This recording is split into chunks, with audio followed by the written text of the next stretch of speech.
반대측 입론 시작하겠습니다. 디지털 시대는 전성기를 달리고 있습니다. 데이터를 처리하고 활용하는 기술 역시 급속도로 성장했는데요. 그 과정에서 기업들은 새로운 기술과 아이디어를 활용해 새로운 효용을 창출하고 있습니다. 그러나 여러 부작용들도 동시에 발생했습니다. 데이터 이동과 활용의 이익은 일부 국가와 기업에게만 편중되었으며 개인정보 보호와 같은 개인의 권리는 도외시되었습니다. 데이터 이동과 기업의 자유를 보장한 채로 이런 문제를 해결할 수 있을까요? 자유의 적절한 제한 없이는 문제를 해결할 수 없습니다. 기업은 이윤과 부가가치를 창출하지만 그것이 기업의 유일한 목표이기 때문입니다. 따라서 개인의 권리를 보장하는 것, 공동의 번영을 설계하는 것은 국가와 제도의 영역이어야만 합니다. 저희 반대측은 디지털 시대 국경 간 데이터 이동 자유 보장에 반대하며 그 근거는 다음과 같습니다. 첫째, 디지털 시대 그리고 데이터의 고유한 특성상 국경 간 데이터 이동의 규제는 필수적입니다. 데이터 이동의 무제한적 보장은 솔림 현상과 같은 여러 경제적 문제들을 야기할 것입니다.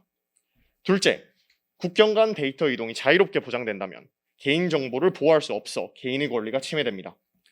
셋째, 개인정보 보호를 위한 각국의 자율적 정책이 보장되어야 하며 이것이 국제사회가 나아가야 할 방향입니다. 여러분, 시대는 변화해 왔습니다. 그러나 규범의 존재 목적은 시대를 불문하고 시민의 권리와 공동의 번영을 추구하는 데 있습니다. 규범이 효과적으로 존재 목적을 달성하기 위해서는 변해야 합니다. 우리는 지금 무제한적 자유가 아닌 변화된 디지털 시대에 적합한 데이터 규범이 절실히 필요합니다. 국경 간 데이터 이동의 자유 보장을 반대하며 이상 반대측 입론 마치겠습니다. 네, 자유토론 시작하겠습니다. 먼저 찬성 측 입론 잘 들었습니다. 찬성 측 주장에 따르면 데이터가 국경에 상관없이 자유롭게 이동할 수 있어야 하므로 당연히 국가 간 데이터 이전에 대해 확실한 전 세계적 합의가 있어야 실현이 가능할 것입니다. 그렇다면 찬성 측이 생각하시기에 전 세계가 공통적으로 합의할 내용이 무엇인지에 대한 논의는 반드시 선행되어야 합니다. 따라서 저희 반대 측은 찬성 측에게 다음 두 가지 사안에 대한 설명을 요구드립니다. 첫째, 국경 간 데이터 이동의 자유가 무엇을 의미하는지 구체적인 원칙과 사례를 들어 우선적으로 밝혀주시기 바랍니다. 둘째, 자유로운 데이터 이동과 개인정보의 보호는 대치될 수밖에 없는 개념입니다. 찬성 측이 개인정보 보호가 전혀 중요하지 않다고 주장하시는 것이 아니라면 그 사이에서 균형을 잡아야 할 텐데 찬성 측은 국경 간 데이터 이동의 예외 대상이 있는지 있다면 그에 대한 기준은 무엇인지에 대해 명확하게 제시해 주시기를 바랍니다. 이상입니다. 찬성 측 발언 시작하도록 하겠습니다. 먼저 저희가 국가 간 이동이 돼야 되는 데이터의 수준이 어떤 수준인지에 대한 질문을 들었는데요. 저희는 일단 공익적인 차원 그리고 기업 간의 효율성을 증대시키기 위해서는 가명식 데이터 수준 이상의 데이터들이 공유되는 것이 마땅하다고 생각을 합니다. 물론 개인정보의 경우에는 예외가 될 수 있을 것이라고 생각합니다. 네, 또한 국경 간의 데이터의 자유로운 이동이 개인정보 보호랑 병행할 수 없다고 말씀을 하셨는데요. 오히려 데이터 분산을 통해서 사이버 보안을 강화시킬 수 있습니다. 오히려 데이터를 분산 저장하는 것이 사이버 보안 차원에서 더 효과적일 수가 있는데요. 데이터를 국가 내 지역 서버에만 저장할 경우 데이터가 집중되는 허니포트가 형성되는데 이로 인해 오히려 제3자에 의한 해킹 위험에 취약해질 수 있습니다. 이런 경우 글로벌 클라우딩 컴퓨팅과 같은 분산 데이터 저장을 통해 해킹의 위험이 데이터 전체에 미치는 일이 없도록 막을 수 있습니다. 또한 국제적으로 데이터를 수집하고 종합 분석하는 과정에서 사이버 보안 능력을 향상시킬 수 있는데요. 기업 자체의 내부 분석뿐만 아니라 국가의 데이터의 종합적인 분석을 통해 사이버 공격을 예측 및 방지할 수 있기 때문입니다. 이에 대한 구체적인 사례로는 50개 이상의 국가에서 사업을 운영하고 있는 사이버 보안 회사 중 하나인 트렌드 마이크로가 있습니다. 새로운 유형의 의심스러운 활동이나 파일이 감지될 경우 업로드된 글로벌 데이터베이스에서 해당되는 항목을 검색하는 시스템입니다. 만약 국가 간 데이터 이동 제한으로 인해 신유형 사이버 공격에 대한 데이터가 공유되는데 시간적 지연이 생기게 된다면 오히려 사이버 보안의 수준은 저하될 수 있을 것으로 보입니다. 네, 찬성 측 말씀드리겠습니다. 저희가 말씀드리는 그 개인정보 보호는 그 해킹의 위험성에 대한 비판을 드린 것이 아닙니다. 그죠? 그 개인의 동의 없이 막 사용되는 그러한 유형으로 개인정보가 보호되지 않는 문제를 제기를 한 것이고요. 따라서 말씀해주신 부분은 괴리가 있는 부분이라고 생각합니다. 네, 이어서 반대 측 발언하겠습니다. 찬성 측께서는 규제의 필요성을 인식하지 못하고 계신 것 같습니다. 저희는 데이터의 특성을 먼저 말씀드리고 이를 바탕으로 데이터 이전의 규제가 왜 필요한지 첫째로는 경제적 측면에서, 둘째로는 개인의 권리 측면에서 나누어서 설명하려고 합니다. 첫째, 경제적 측면부터 말씀드리겠습니다. 찬성 측께서 간과하고 있는 점은 현재 통상 질서와 데이터 산업에서는 찬성 측께서 말씀하신 것처럼 기업들이 균등하게 성장할 수 없다는 것입니다. 즉, 일부 기업이나 기업을 보유한 국가들에게만 비대칭적인 이익이 가게 되는데요. 데이터는 상황과 맥락에 따라서 가치가 달라지며 어떤 데이터와 관계성을 가지고 연결되느냐에 따라서 의미와 가치가 기하급수적으로 달라지는 특성을 가지고 있습니다. 개인들은 자신의 개별 데이터가 어떤 가치와 의미를 지니는지 모르기 때문에 시장을 독점한 거대 IT 기업의 압도적 우위에 의해서 자신의 개인정보를 무상으로 제공하고 서비스를 사용하기를 선택하는 불공정한 상황에 노출될 수 있습니다. 저희가 구글이나 애플, 아마존을 함부로 데이터를 제공하기 싫다는 이유로 함부로 사용할 수 없는 것처럼요. 이렇게 독점적 지위를 선점한 기업들에게만 데이터가 쏠리다 보면 해당 기업들에게만 네트워크의 효과를 통해서 훨씬 더 큰 가치를 창출하는 기회를 제공할 뿐 다른 중소기업들이나 독점적 지위를 갖지 못하는 기업들에게는 이러한 수익을 극대화할 기회가 없다는 점을 짚어드리겠습니다. 네, 첨언하도록 하겠습니다. 앞서 저희는 전 세계가 합의를 하지 않는 이상 찬성 측께서 주장하시는 자유로운 데이터 이전은 불가할 것으로 봅니다. 따라서 찬성 측께서는 전 세계가 어떤 내용을 가지고 합의를 해야 하는지 제시해 주시기 바랍니다. 예, 찬성 측 발언 시작하겠습니다. 예, 데이터에 대한 이제 국가 법률의 문제가 이제 말씀을 해주신 것 같은데요. 현재 우리나라는 데이터에 대한 협약 DPA를 싱가포르와 체결하고 있습니다. 또한 보다 많은 국가들의 참여를 유도하고 있는 DPA와 같은 협약들이 존재하기도 하고요. 물론 이런 법률들은 아직 그 실효성이 부족한 건 사실입니다. 그러나 앞으로 데이터 이전이 증가함에 따라 충분히 관련 국제 법률이 탄생할 수 있다라고 생각합니다. 실제로 국제물품 거래의 경우에는 CISG와 같은 국제사법이 제정되어 국제거래에서 적용되고 있습니다. 때문에 저희는 데이터에 대한 국제 법률, 다자 간의 협의를 통한 국제 법률이 태동될 수 있다라고 말씀드리고 싶습니다.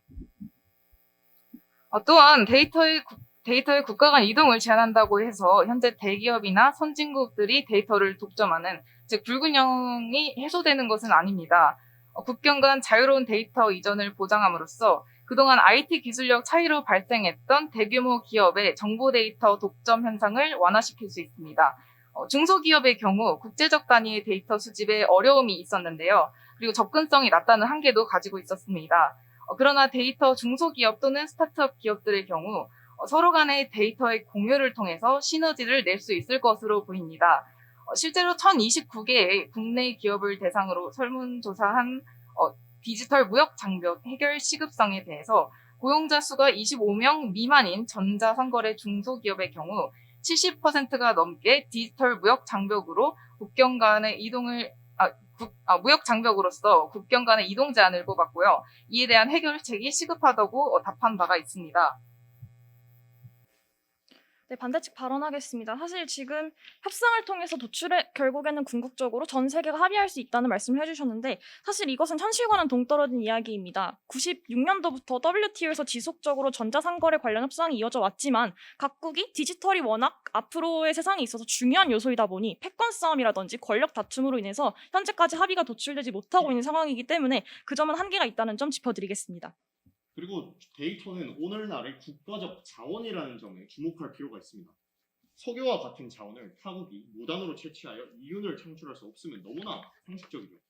최근 빅데이터의 시대가 도래함으로써 데이터는 자원으로서의 막대한 가치를 새롭게 인정받고 있습니다. 데이터라는 자원의 제약 없는 이동은 여러 문제를 초래하기에 일부 제한을 가해야만 합니다. 데이터라는 국가적 자원, 특히 개인의 데이터가 무분별하게 해외로 유출될 경우에는 국가 데이터 주권이 훼손될 수 있습니다.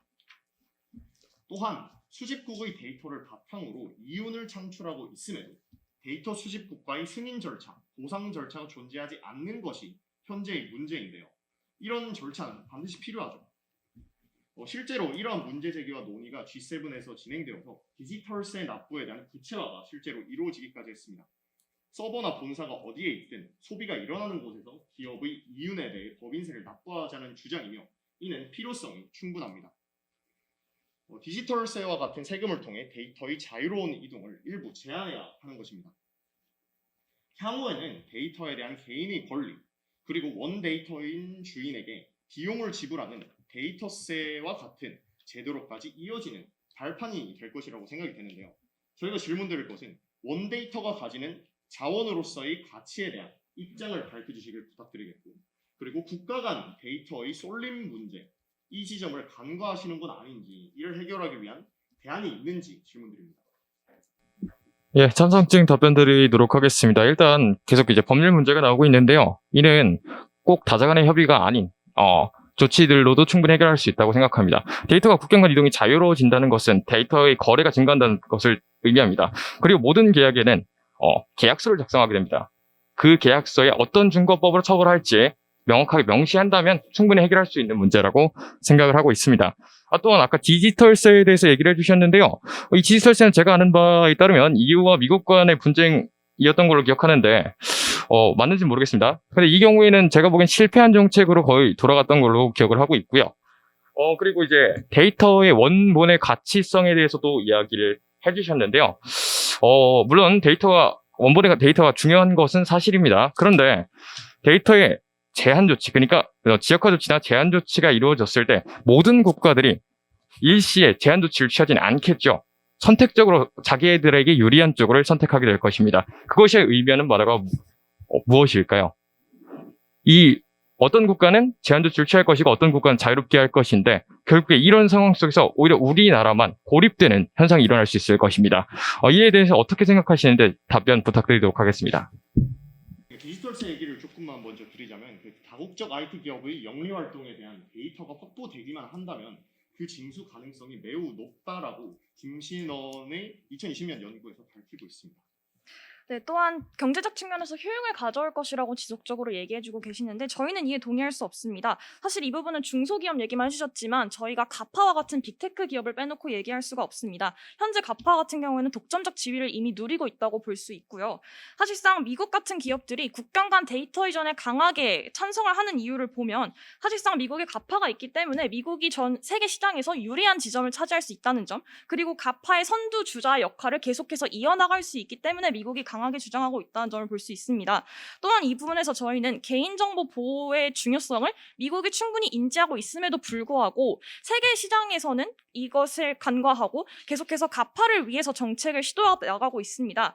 그 근거로는 미국 국내에서 일어나는 일을 보면 가파를 겨냥하고 반독점 법안 패키지가 발의가 됐습니다. 거기에 더불어서 연방거래위원회 FTC가 과도한 개인정보 수집 문제를 지적하면서 감시 및 데이터 축적에 대한 규칙을 제정하도록 권장한 바 있습니다. 시장에서의 자율적인 규제를 중요시하고 기업들의 자율성을 존중하는 미국에서조차 개인정보 보호 문제를 인식하고 이에 대해서 국내적 조치를 취하고 있는 반면 국외 시장에서는 가파에게 유리하게 국경 간 데이터 이동을 강하게 주장하면서 이를 의무화하는 협약 내용을 주도하고 있습니다.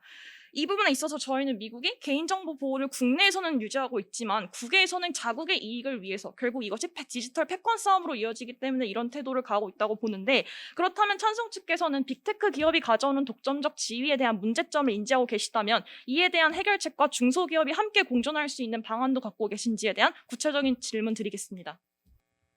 예, 답변 드리도록 하겠습니다. 먼저 디지털세를 가장 먼저 말씀을 해주셨는데요. 결국 디지털세가 성공적으로 적용됐는지 여부에 대한 답변을 듣지 못한 것 같습니다. 그리고 현재 빅테크 기업들에 대한 이야기를 해주셨는데요. 우리나라의 경우 국가 주도로 디지털 센터를 건립하고 클라우딩 시스템을 구축하려고 노력하고 있습니다. 이는 분명히 이런 문제들을 해결할 수 있는 방안이 될 수 있을 것이라고 생각하고요. 그리고 빅테크와 디지털 패권에 대한 이야기를 해주셨는데요. 그리고 앞서서 이미 여러 가지 법제적인 문제들을 말씀을 해주셨는데, 저희는 이렇게 데이터를 이전을 제한하는 조치가 결국에 일종의 무역장벽으로 작용되고 WTO의 취지와 위반될 수 있을 것이라고 생각합니다.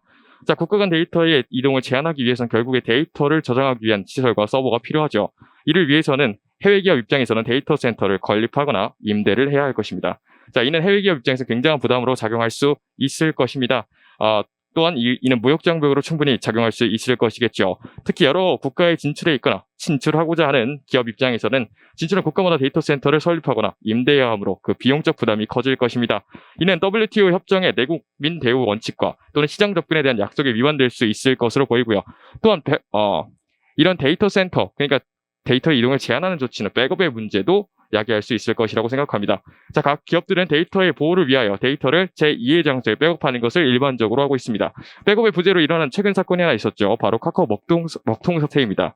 당시 카카오는 경기도 성남시 SK CNC 데이터 센터를 임대하여 사용하고 있었습니다.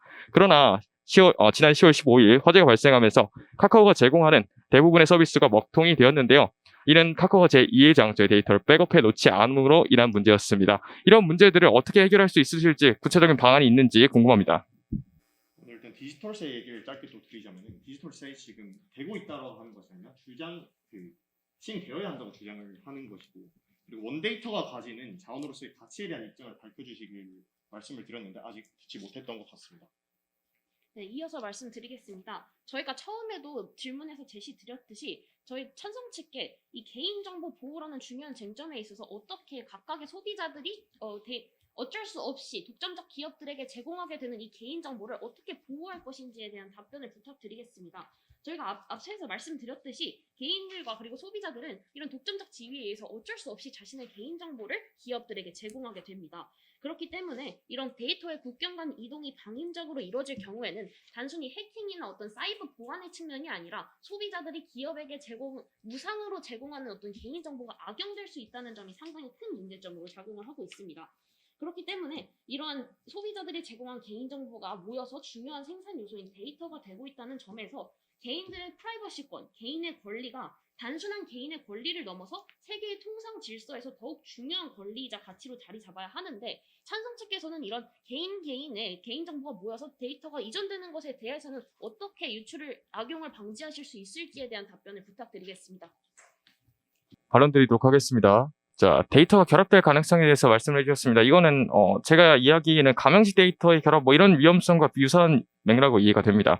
그러나 현재 우리나라의 경우에는 가명식 데이터의 결합을 철저히 방지하고 있습니다. 국가 차원에서 방지를 하고 있고요. 이는 유럽도 마찬가지입니다. 때문에 데이터 결합으로 인한 개인정보가 유출되는 사례는 어느 정도 완화될 수 있을 것이라고, 그리고 통제될 수 있을 것이라고 충분히 생각하고 있습니다. 또한 개인정보가 어쩔 수 없이 기업으로 흘러가는 방향으로 된다고 말씀을 하셨는데, 개인이 그렇게 수동적인 주체자가 아닙니다. 개인이 원치 않을 때 개인정보 이동을 막을 수 있는 수단이 존재하며 정보 제공은 개인 선택의 문제입니다. 추적 금지 기능이라는 게 있습니다. 현대 사회에서 개인이 자신의 데이터를 제어할 수 없는 것처럼 보일 수 있지만 데이터를 제어하는 데 도움이 되는 다양한 도구에 대해서 알지 못하여 그럴 수 있습니다. 예를 들어 일부 주요 소프트웨어 회사들은 자사의 웹 브라우저에서 기본적으로 추적 금지 기능을 활성화시켜 사용자가 방문하는 웹사이트와 기업이 사용하는 제3의 광고업체들에게 자동으로 추적 금지 기능 요청을 보냅니다. 이 기능은 웹사이트에게 사용자가 추적을 원치 않는다는 사실을 알리는데 이것은 사용자가 웹상에서 추적당하는 것을 방지하는 데 도움이 될 수 있습니다. 집합적으로 이러한 도구들을 통해 소비자는 자신의 정보 수집 및 사용 방법을 더욱 잘 제어하거나 특정 마케팅 용도로 사용하지 못하게 할 수 있습니다. 어떤 개인정보 이야기가 계속 나옵니다. 그러나 데이터의 이동을 제한하는 조치는 지금 현존하는 주요 기술들, 4차 혁명과 관련된 주요 기술들의 기술력을 감퇴시킴으로 인해서 우리나라 기업들이 외국 해외 플랫폼에 의존하게 되어 이런 개인정보가 유출되는 경우도 있을 수 있을 것입니다. 이에 대해서 어떻게 생각하시는지 답변 부탁드리도록 하겠습니다. 네, 짧은 반박 후 마지막 시작하도록 하겠습니다. 지속적으로 찬성 측께서는 우리나라의 대안에 대해 얘기를 해주고 계신데 저희는 한 발 더 나아가서 국제적인 효용을 고려해야 된다는 점을 말씀드리고 싶고, 우리나라야 선진국 반열에 오른 국가로서 그런 기술이 비교적 갖추어져 있을 수 있지만 그렇지 못한 개발도상국의 경우도 반드시 고려할 필요가 있다는 점 말씀드리고 싶습니다. 오늘 토론의 쟁점을 정리하도록 하겠습니다. 오늘 토론은 총 3가지 쟁점에서 부딪혔습니다. 첫 번째 쟁점은 데이터의 특성이 어떤 영향을 미치는가였습니다.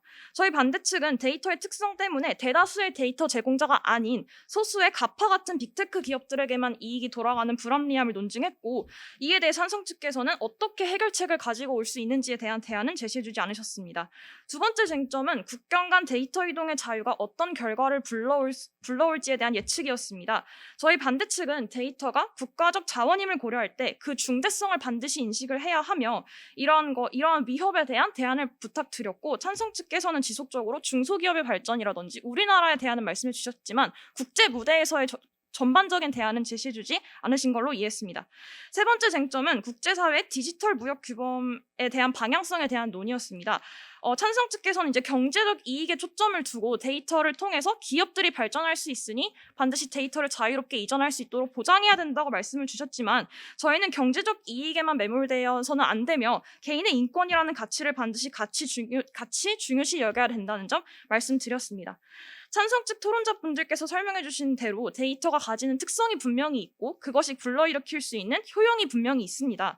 하지만 그렇기에 저희는 동시에 개인정보 보호라는 중요성이 간과되어서는 안 되며 이것이 함께 갈 수 있을 때 분명 국제사회가 더 나은 효용으로 나아갈 수 있다고 주장을 합니다. 일부 국가, 일부 기업 배불리기에 불과한 방임적인 데이터 이동은 시대 변화에 오히려 맞지 않은 기조라는 점 말씀드리며 디지털 시대이기에 국경 간 데이터 이전 필요하다고 주장합니다. 이상입니다. 예, 매주말 시작하도록 하겠습니다. 저희가 한국의 입장에서 주로 이야기를 했다고 말씀을 하셨는데요. 저희는 사실 다른 자료도 가지고 있습니다. 이제 보통 이제 그런 대화가 이제 주로 이어졌지만, 자, OECD 시장 규제 데이터를 토대로 조사한 결과 국가의 데이터 제한 조치가 1포인트 증가하면 총 무역 생산량은 7% 7% 감소하고 생산성은 2.9% 감소하는 결과가 나타났습니다. 이는 분명 국제적인 효용 수준을 낮출 것입니다. 국가 간의 데이터 이동의 제한이요. 그리고 일부 기업들과 어떤 이제 빅테크 기업들에게 이런 가치들이 쏠릴 수 있다. 거의 대부분 그쪽만 이득을 볼 수 있다라고 말씀해 주셨는데 저희는 전혀 그렇다고 생각을 하지 않습니다. 말씀드렸다시피 전 세계적인 차원에서 효용을 높일 수 있을 것이라 생각합니다. 특히 의료 분야에서 그렇습니다. 하나 상황을 가정을 해보도록 하겠습니다. 자, 최근에 코로나가 코로나 상황이 완화됨에 따라서 해외여행을 가시는 분들이 많아졌습니다. 그런데 여행이 항상 즐거운 일만 있을 수는 없겠죠. 해외에서 어떤 사고를 당할 수도 있을 것입니다. 그런데 이때 한국에서만큼의 적합한 치료를 받을 수 있을까요? 그렇지 않다라고 생각합니다. 당연히 해외국인만큼 그 적합한 진료는 받지 못할 것이고, 이는 그 사람의 생명을 살릴 수도 또 죽일 수도 있는 중요한 요인으로 작용할 것입니다. 때문에 저희는 이런 데이터의 이동의 자유화가 전 세계적인 효용 수준을 높일 것이고, 이는 분명히 일부 대기업뿐만 아니라 전체적인 개인에게도 효용 수준이 높아지는 결과를 가져올 것이라고 생각합니다. 이상입니다.